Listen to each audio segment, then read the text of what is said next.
दोस्तों नमस्कार, स्वागत है आपका अपने चैनल सरकारी नौकरी रिलेटेड चैनल पर। और आज हमारा जो विषय है, आप यहाँ पर जैसे देख रहे हैं, पीआरटी की भर्ती से संबंधित है। 2018-19 जो चल रही है और 20-21 के संबंध में है, जिसमें हम चर्चा करेंगे। जैसा आप यहाँ पर मुख्य विषय देख ही रहे होंगे, यहाँ पर क्या वर्तमान शिक्षा मंत्री अरविंद पांडे जी एनएस डीलट को शामिल करेंगे। दूसरा है क्या है कि क्या सरकार फरवरी में जो एनएस डीलट को शामिल न करने के हेतु जो शासनादेश था उसको कैंसिल करेगी। तो वीडियो को स्किप नहीं करना, वीडियो बने रहिए। चैनल पर पहली बार चैनल जरूर सब्सक्राइब कर लेना, बेल आइकन दबाना ना भूलना, जिससे लेटेस्ट नोटिफिकेशन आपको मिलते रहें। तो यहाँ पर जो प्रश्न है, अब हाई कोर्ट के आदेश के बाद, ठीक है, 1 सितंबर के जो आदेश के बाद स्थितियाँ हैं, उस परिस्थितियों में जो यहाँ पर आ रहा है क्वेश्चन, वो ये है कि जो हमारे वर्तमान शिक्षा मंत्री श्री अरविंद पांडे जी हैं, ठीक है, श्री अरविंद पांडे जी एनएमएस डीलट को प्राइमरी भर्ती में शामिल करेंगे या नहीं करेंगे। ये एक क्वेश्चन है अपने आप में, ठीक है। ये विरोधाभासी यहाँ पर क्वेश्चन प्रश्न है, क्योंकि आपने देखा होगा जो दूसरा क्वेश्चन यहाँ पर है, क्या सरकार फरवरी में एनएस डीलट को शामिल न करने हेतु शासनादेश। क्योंकि ये विरोधाभास इसलिए है क्योंकि फरवरी में सरकार ने यानी शिक्षा मंत्रालय उत्तराखंड ने ये जारी किया था आदेश कि एनएस डीलट को शामिल नहीं किया जाएगा। और इसी के सापेक्ष रिलेटिव अगर पहले क्वेश्चन को देखा जाए तो वर्तमान शिक्षा मंत्री श्री अरविंद पांडे जी एनएस डीलट को शामिल करेंगे। तो दोनों में क्या है ये, मतलब क्या कर शामिल करेंगे और शामिल न करने हेतु शासनादेश जारी किया गया। तो दोनों में क्या है, आपस में कॉन्फ्लिक्ट है बातों में, है ना। तो आप देखेंगे अगर दोनों को रिलेट करते हैं, जैसे आपने देखा होगा, आप सभी तैयारी करते हैं, आपके रीजनिंग के कुछ क्वेश्चंस आते हैं ना। क्वेश्चंस में यही होता है, कथन 1, कथन 2 और निष्कर्ष। ये समझ लीजिए जो दो क्वेश्चंस हैं, ये दोनों क्या हैं, कथन है, स्टेटमेंट्स हैं यहाँ पे। अगर इससे आप निष्कर्ष निकालेंगे तो आपको क्या निष्कर्ष आता है, इसमें निष्कर्ष सही आता है कि जब फरवरी में एनएस को शामिल न करने तो शासनादेश है, तो माननीय वर्तमान शिक्षा मंत्री श्री अरविंद पांडे जी एनएस डीलर को शामिल कैसे कर सकते हैं जब तक वो कैंसिल ना हो। आ रहा ना क्वेश्चन।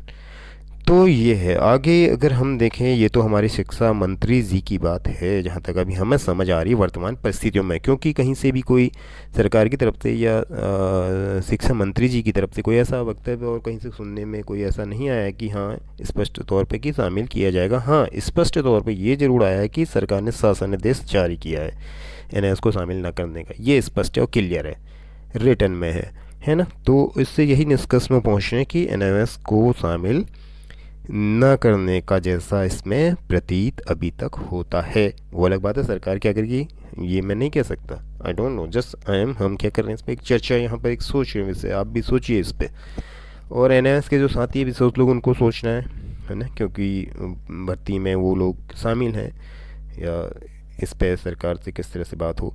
अब देखिए हाई कोर्ट के आदेश में क्या है एनएस डीलट के लिए। हाई कोर्ट का जो ये आदेश है बड़ा अजीब, हमें समझ में नहीं आया। फिलहाल अजीब से हमारा ये तात्पर्य है कि समझ में नहीं आया ये कि एनएस डीलट ने सरकार के जिस फरवरी के शासनादेश के खिलाफ याचिका डाली और उस पर आर्गू किया था, शायद सुनने में जो आया है कैंसिल करने को, तो ऑनरेबल हाई कोर्ट ने सरकार के विवेक पे से कर दिया है ना, उसे कैंसिल किया है उस पे, यानी कहो कैंसिल भी नहीं किया है और कुछ भी नहीं किया है उस पर। तो ये सरकार के विवेक पे जो हमें सुना है, ठीक है, वो किया गया है कि सरकार इस पर डिसीजन सोच करेगी जो करेगी।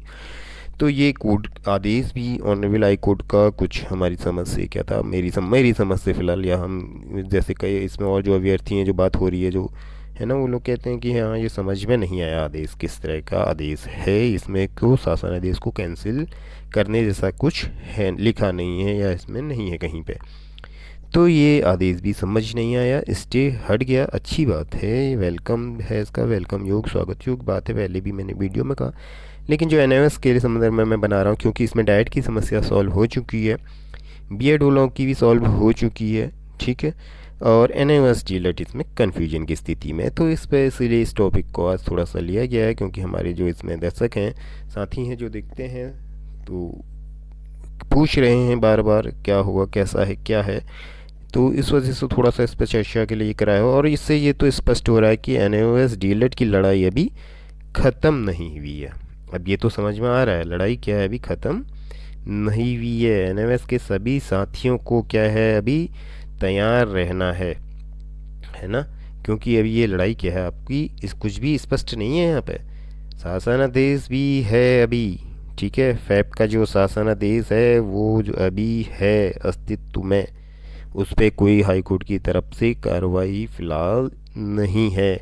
सरकार के ही विवेक पे कहो या सरकार के पक्ष में ये फिर से डाल दिया गया है कि सरकार जो करेगी ठीक है, सरकार को सोचना है इस बारे में, ये कह दिया। तो ये अब सरकार का जो सोचना है ये वर्तमान 1 तारीख में हाई कोर्ट की तरफ से कहना था, लेकिन सरकार ने क्या सोचा था वो उन्होंने अपने फरवरी के आदेश में लिखित तौर पे दिया भी है। तो विरोधाभास बातें यानी, है ना, विरोधाभास बातें हैं। हालांकि हो सकता है चुनाव का वक्त है तो सरकार सभी के लिए विचार करे, ये भी हो सकता है। लेकिन जो है वैसी लड़ाई जो दिख रही है फ़िलहाल, अब सरकार क्या करेगी आगे वो तो मैं नहीं कह सकता, और करना भी चाहिए। वैसे सरकार को सभी पक्षों को लेना चाहिए मेरे राय में, तो जैसे हम सोचते हैं, ठीक है, सारे जो पहलुओं को देखते हुए।